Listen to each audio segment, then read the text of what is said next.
ভারতের উত্তর পূর্বে অবস্থিত রাজ্য সিকিম। আয়তনে ভারতের দ্বিতীয় ক্ষুদ্রতম রাজ্য। সিকিমের মোট আয়তন ৭,০৯৬ বর্গ কিলোমিটার। সিকিমের উত্তর ও উত্তর পূর্বে চীন শাসিত তিব্বত, দক্ষিণে পশ্চিমবঙ্গ, পূর্বে ভুটান ও পশ্চিমে নেপাল অবস্থিত। অর্থাৎ সিকিমের তিন দিক উত্তর, পূর্ব ও পশ্চিমে প্রতিবেশী দেশগুলির সঙ্গে সীমানা ভাগ করছে। সিকিম নেপালের সঙ্গে ৯৯ কিলোমিটার, ভুটানের সঙ্গে ৩২ কিলোমিটার এবং চীনা তিব্বতের সঙ্গে ২২০ কিলোমিটার সীমানা ভাগ করছে। পূর্ব হিমালয়ে অবস্থিত পাহাড়ে ঘেরা সিকিম প্রকৃতির অপরূপ সৌন্দর্য ও মনোরম জলবায়ু থাকা সত্ত্বেও এখানে জনবসতি খুবই কম। এখানে প্রতি বর্গ কিলোমিটারে মাত্র ৮৬ জন মানুষ বসবাস করে। এখানে লেপচা, নিম্বাস, ভুটিয়া, কিরাতি এবং ভারতীয় গোর্খা জনগোষ্ঠীর মানুষ বসবাস করে। ১৮ শতকের মাঝামাঝি সময়ে সিকিমে নেপালের গোর্খা জনজাতি আক্রমণ করে। গোর্খারা ৪০ বছরের বেশি সময় ধরে সিকিমে রাজত্ব করে। ১৭৭৫ থেকে ১৮১৫ সালের মধ্যে নেপাল থেকে ১,৮০,০০০ গোর্খা সিকিমে চলে আসে এবং সিকিমের তরাই অঞ্চল দখল করে নেয়। এই সময়ে সিকিমের লেপচা উপজাতি ব্রিটিশদের সহায়তা নিয়ে থাকে।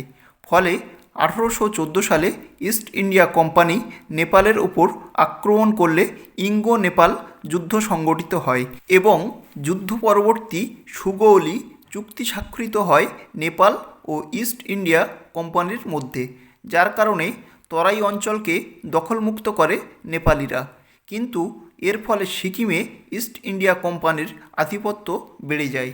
সিকিমের কাছ থেকে দার্জিলিংকে হাতিয়ে নেয় ইস্ট ইন্ডিয়া কোম্পানি সামান্য করের বিনিময়ে। এর ফলে ব্রিটিশদের সঙ্গে সিকিমের রাজপরিবারের সম্পর্কে অবনতি ঘটে।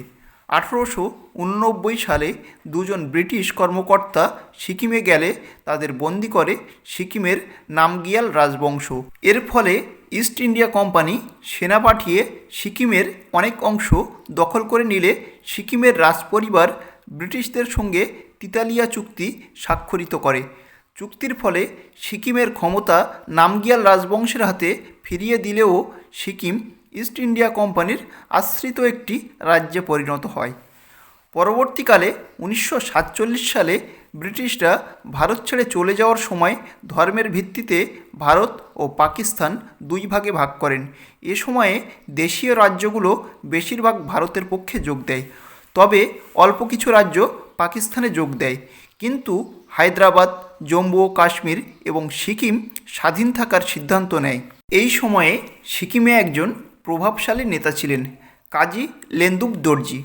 তিনি ১৯৪৫ সালে সিকিমের প্রজামণ্ডল নামে একটি দল গঠন করে। ১৯৫০ সালে তিনি সিকিমে স্টেট কংগ্রেস দলের সভাপতি হন। এই স্টেট কংগ্রেস দল সিকিমে রাজতন্ত্র বিরোধী আন্দোলন শুরু করলে সিকিমের তৎকালীন রাজা থাসি নামগিয়াল ভারতের সঙ্গে চুক্তি স্বাক্ষরিত করে। এই চুক্তি অনুযায়ী স্বাধীন সিকিম রাষ্ট্র ভারতের একটি আশ্রিত রাজ্যে পরিণত হয়। ১৯৬২ সালে লেন্দুপ দর্জি ও কয়েকটি রাজতন্ত্র বিরোধী সংগঠন মিলে সিকিম ন্যাশনাল কংগ্রেস দল প্রতিষ্ঠা করেন।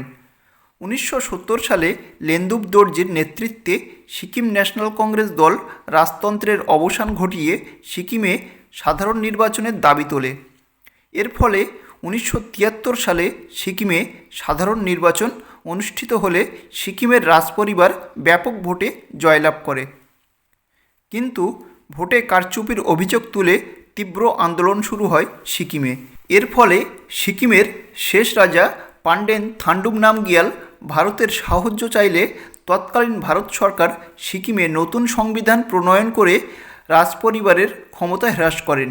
এরপর ১৯৭৪ সালে সিকিমে পুনরায় সাধারণ নির্বাচন অনুষ্ঠিত হলে কাজী লেন্দুপ দর্জির দল সিকিমে মোট ৩২টি আসনের মধ্যে ৩১টি আসনে জয়লাভ করে। নির্বাচনের ফলে লেন্দুপ দর্জি সিকিমের প্রধানমন্ত্রী পদে নিযুক্ত হন। ১৯৭৫ সালে লেন্দুপ দর্জি সিকিমকে ভারতের অঙ্গরাজ্যে পরিণত করার জন্যে ভারতীয় সংসদে আবেদন করেন। এই সময়ে চগিয়াল রাজপরিবার সিকিমে বসবাসকারী নেপালিদের ওপর অত্যাচার শুরু করলে 6ই এপ্রিল তৎকালীন ভারত সরকার 5,000 সৈন্য পাঠিয়ে অত্যাচারী রাজা পাণ্ডেব থান্ডব নামগিয়ালকে বন্দি করে। এরপর সিকিমে পুনরায় গণভোট অনুষ্ঠিত হয়, যেখানে 95.5% ভোটার রাজতন্ত্র বিলোপের পক্ষে রায় দেয়। এইভাবে লেনদুপ দর্জির নেতৃত্বে নতুন সংসদ গঠিত হয় এবং 1975 সালে 1 মে সিকিম ভারত প্রজাতন্ত্রের অন্তর্গত 22তম রাজ্যে পরিণত হয়।